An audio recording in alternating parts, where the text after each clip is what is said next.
ولی کے پہچاننے کے لیے کرامت شرط نہیں ہے، کرامت ایک ذریعہ ہے، ضروری نہیں ہے۔ کتنے اولیاء ہیں جن کی کرامات ہمارے تک نہیں پہنچی لیکن وہ اللہ کے ولی ہیں۔ سب سے بڑے ولی اس امت کے صحابہ تھے، ان میں سے کتنے کی کرامات ہمارے پاس پہنچی ہیں لیکن ہم انہیں اللہ کا ولی مانتے ہیں۔ تو یہ کوئی شرط نہیں ہے، شرط ایمان اور تقوی ہے، اور باقی احادیث میں مختلف ان کی علامتیں بتائی گئی ہیں۔ الذین اذا رأوا ذکر اللہ، ایمان اور تقوی سے متصف بندگان خدا کی ایک علامت یہ ہے جب تم ان کی صحبت میں بیٹھو تمہیں خدا یاد آ جائے، اللہ کی یاد آنے لگے۔ تو کرامت معیار ولایت نہیں ہے اور شرط ولایت بھی نہیں ہے۔ تھوک کے حساب سے مارکیٹ میں بہت سارے لوگوں کی جعلی کرامات موجود ہیں، تو اولیاء کے لیے ہم عقیدت اور محبت کے جذبات رکھتے ہیں تو پھر مارکیٹ میں 2 نمبر بھی اس کا آئے گا۔ اور ہمیں پتہ ہے غذائی اجناس سے لے کر کے ادویات تک اور دیگر ضروریات زندگی تک کہ اصل کیا ہے اور نقل کیا ہے، تو ہمیں اس میں بھی غور و فکر کرنا چاہیے کہ اصل کیا ہے اور نقل کیا ہے، نہ یہ کہ ہم چند بدطینت لوگوں کی وجہ سے حقیقت کا انکار کر دیں۔ تو آج بھی کچھ لوگ ہیں جو کہتے ہیں جی چھوڑو، ہم نہیں مانتے کرامتوں شرامتوں کو، اس طرح کے لفظ بولتے ہیں، جبکہ کرامت کا من حیث الکرامت انکار کفر ہے۔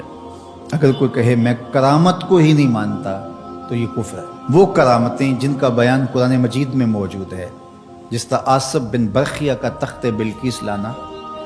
حضرت مریم سلام اللہ علیہا کے حجرے میں بے موسم پھلوں کا آنا،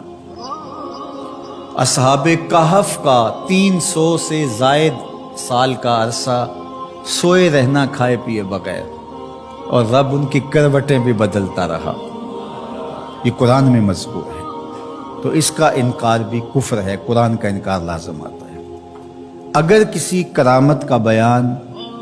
حدیث متواتر میں ہو تو اس کا انکار بھی کفر ہے، لیکن ایسی کوئی کرامت نہیں جس کا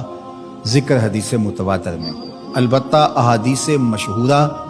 اور احادیث احاد میں کرامات کا بیان موجود ہے، تو ان کا انکار بھی گمراہی ہے۔ جس طرح وہ 3 لوگ جو غار میں پھنس گئے تھے، انہوں نے پھر دعائیں کی اور پتھر ہٹا۔ جریج کا واقعہ موجود ہے، صحابہ کی کرامات موجود ہیں، حضرت عمر کے رکے سے دریائے نیل کا چلنا، اس طرح جو مسلمہ بزرگ ہیں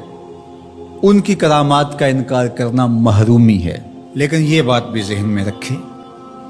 کہ کرامت اللہ کی طرف سے بندے کو دی جانے والی ایک عزت ہے، لیکن ولی کی زندگی کا مقصود رضائے الہی کی طلب ہے، کرامتوں کی طلب نہیں۔ لیکن عمومی طور پہ ہمارے اسٹیجوں کے اوپر اولیاء کے حوالے سے جو بات کی جاتی ہے، بس آپ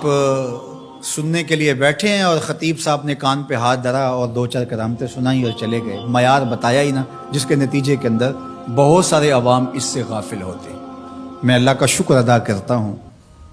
کہ ہم نے ہمیشہ اس بات کا التزام کیا ہے کہ لوگوں کے سامنے پوری تصویر رکھیں، کیونکہ مجھے اس بات کا احساس ہے کہ آپ لوگ کتنی محنت کر کے کہاں کہاں سے چل کے آتے ہیں، پورے پاکستان میں بلکہ پوری دنیا میں ہم جہاں گئے ہیں، ہمارے سامنے جو لوگ آ کے بیٹھتے ہیں زیادہ تر طبقہ باشعور لوگوں کا ہوتا ہے، تو پھر ہماری ذمہ داریاں اور زیادہ بڑھ جاتی ہیں کہ ہم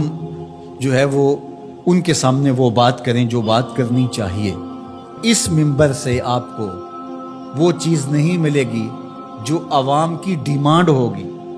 وہ چیز ملے گی جو عوام کی حقیقی ضرورت ہوگی۔ اس پر میں بھی اللہ کا شکر ادا کرتا ہوں، اس پر آپ کو بھی اللہ کا شکر ادا کرنا چاہیے، اور نہ یہ کہ کچھ 2 نمبر لوگوں کے رد عمل میں ہم حقیقت کا انکار کر دیں جس طرح معتزلہ کر رہے ہیں، اور ایک طبقہ وہ ہے جو رتب و یابس کو قبول کر رہا ہے، اور آپ نے ایسے شخص، ایسے لوگ کہ جو اچھے انسان بھی نہیں ہیں، لوگوں کو دیکھا ہے کہ ان کو ولی مان رہے ہیں اور ان سے